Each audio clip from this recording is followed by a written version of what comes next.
په مجمع الزوائد کی حدیث راځي حضرت انس رضی الله عنه فرمایلی دی كان النبي صلى الله عليه وسلم اذا دخل رجب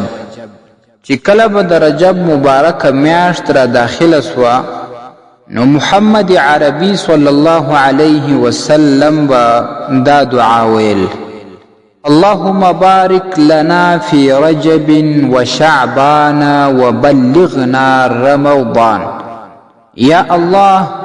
زمونږ لپاره پر رجب او شعبان میاشتو کې برکت واچوي او مونږ تر رمضان المبارک په خیر ورسه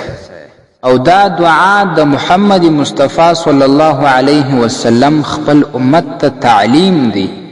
چې کله د رجب میاشت را داخله سي نو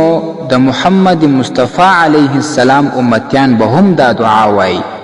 فعمل اليوم واللیله کی امام ابن سنی رحمه الله هم نقل کړی ده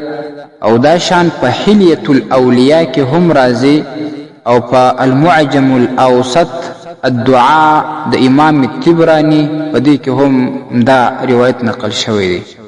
ستاسې د اسلامي پوښتنو جوابونکی مفتي حکیم الله صابر الحنفي صاحب.